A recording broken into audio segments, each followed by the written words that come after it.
Third favourite smell? I don't even know what my first is. Wait, that's flawed. A very flawed question.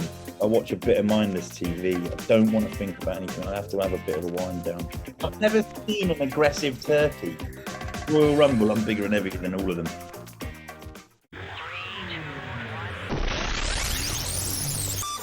How's the year been? Like, how's it been for you? Has it been all right? And what have been some of the sort of highlights and lowlights?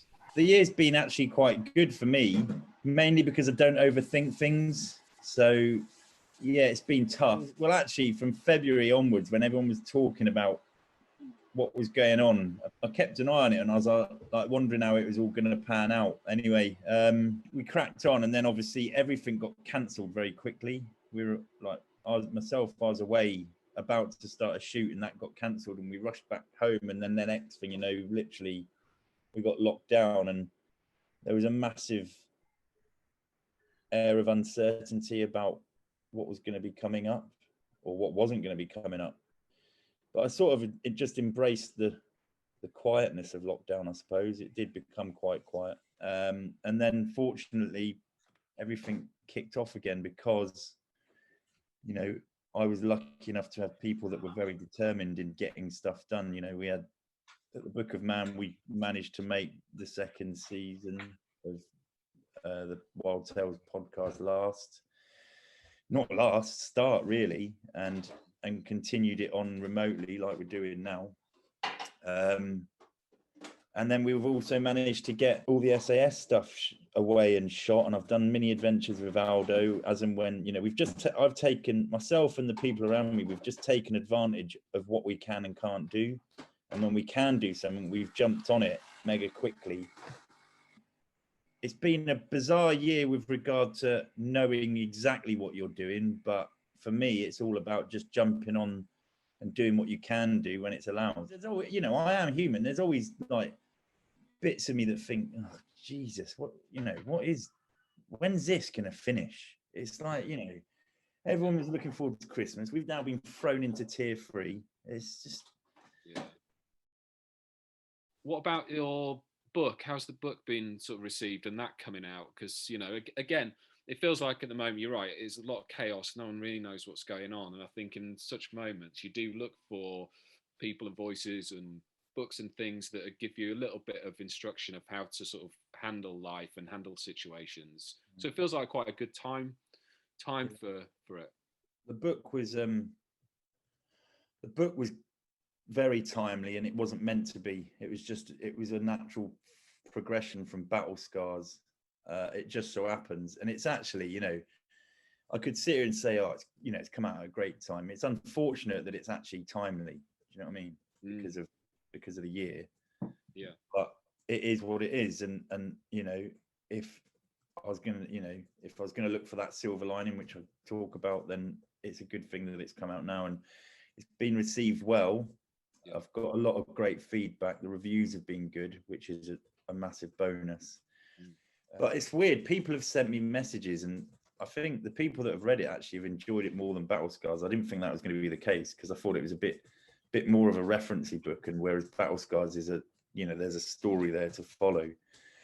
But surprisingly, it's got probably slightly edged and got more positive reviews than Battle Scars, which has surprised me, but has actually made me happy because ultimately I've had a lot more fun doing this book than the other one. The other one was quite hard because it was very emotional.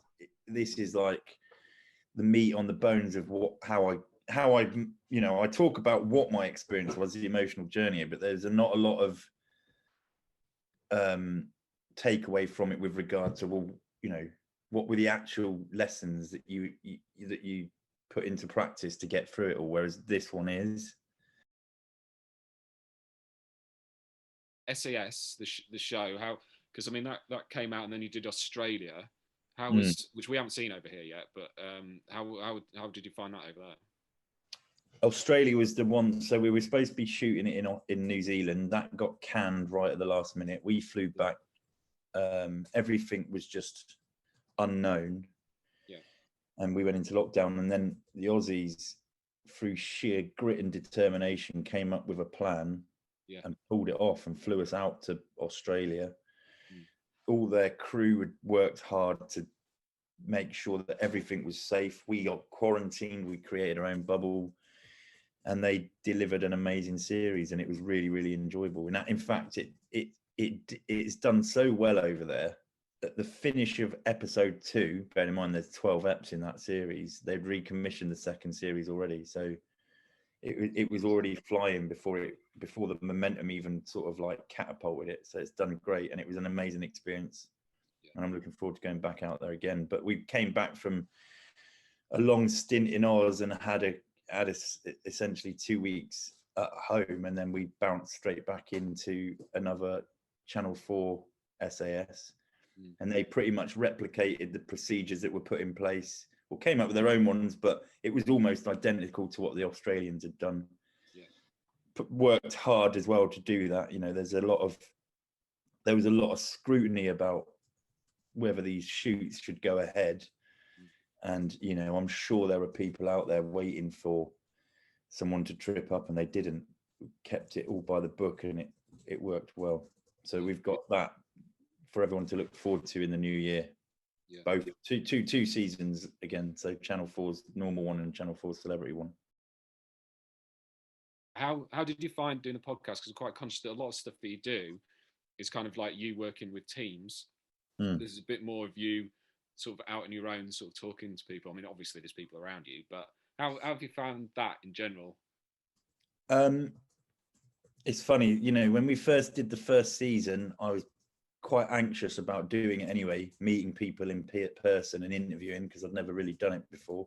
The first one was Dwayne Fields, and you know, I was a bit nervous, but then we got into the flow of it, and I was like, oh, this is great. I like meeting the people, and it's all it is just a chat with a bit of structure to it. And obviously you put a lot of hard work in. I just turn up and sort of bump gums and whatnot. But we were lucky enough to do the first ep of season 2 with Ollie, because I'd locked down with him. So that was an in-person one. So I hadn't really sort of like started it well, because I was cheating sort of. And then we went to Zoom, and I was a bit worried about how that would be, but it's worked okay. Obviously, I would like to meet people, but we've managed to pull it off, and I think it's done well. And ultimately, people just listen to it. They don't need to see us engaging. Although, you know, we've got one coming out today, which is the second, right at the end, in-person podcast of season 2.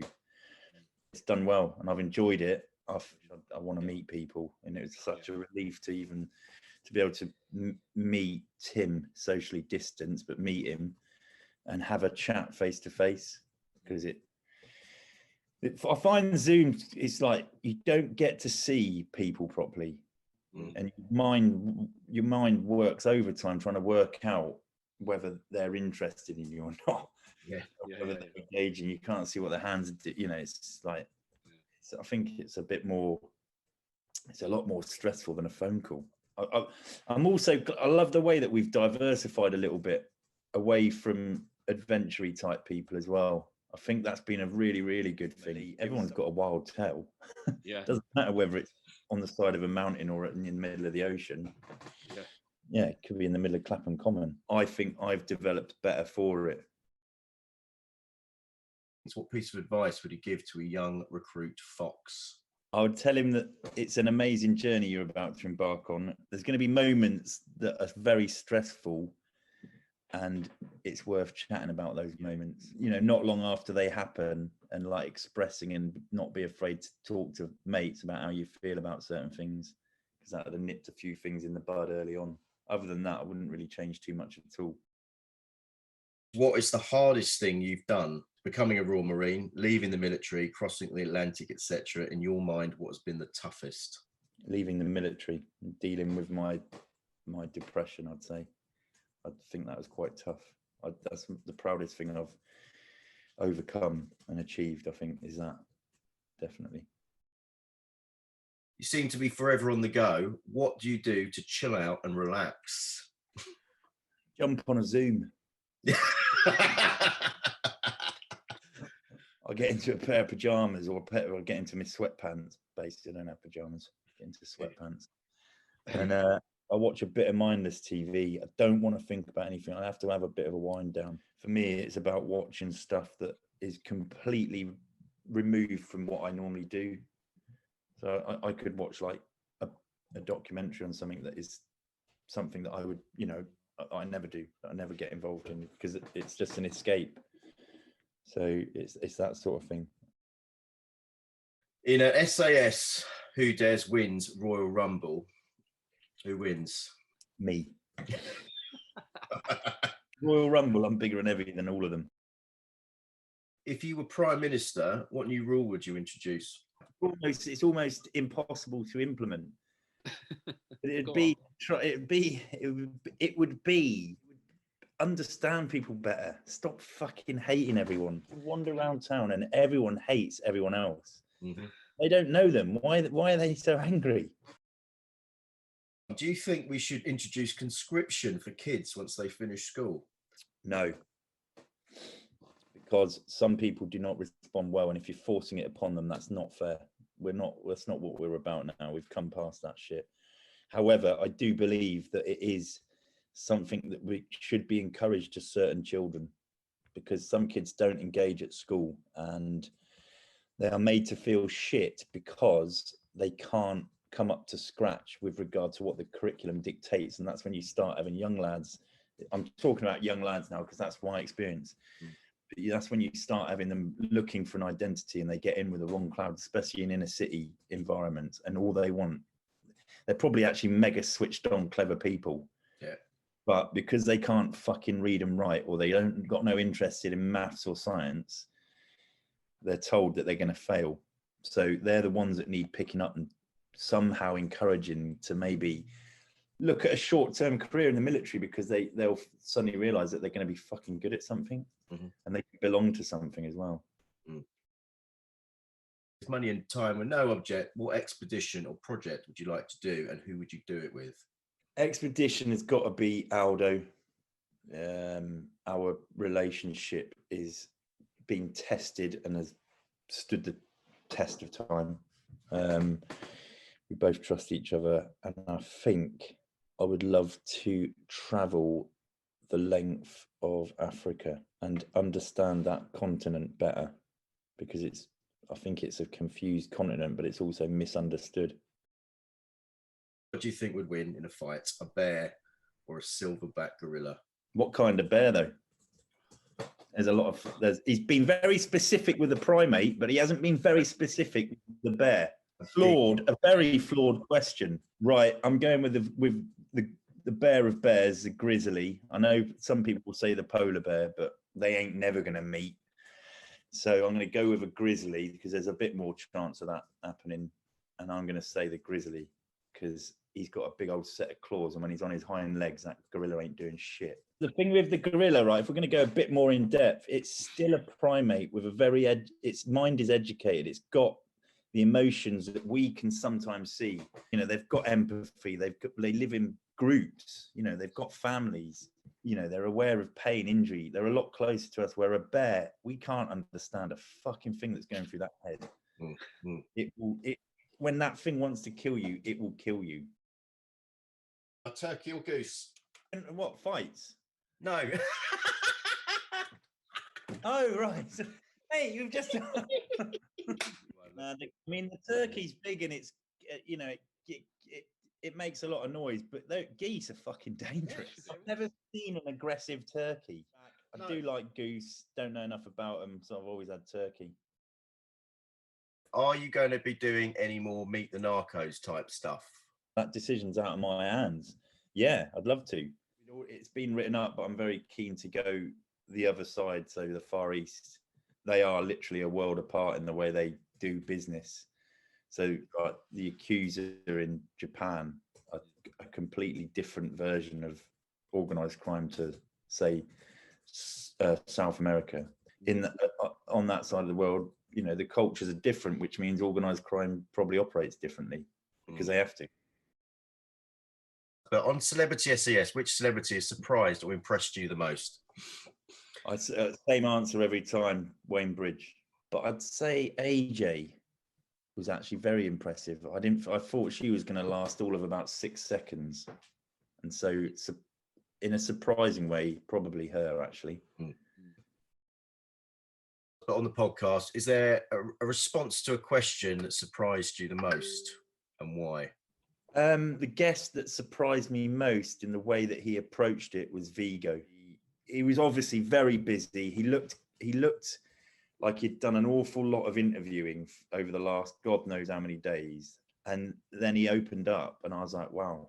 And he was really, really engaging. So, you know, he went into a lot of depth with everything that he was talking about. And that was good. That was a good thing though. What's your third favourite smell? Third favourite smell. I don't even know what my first is. Third favourite smell. Aqua de Parma.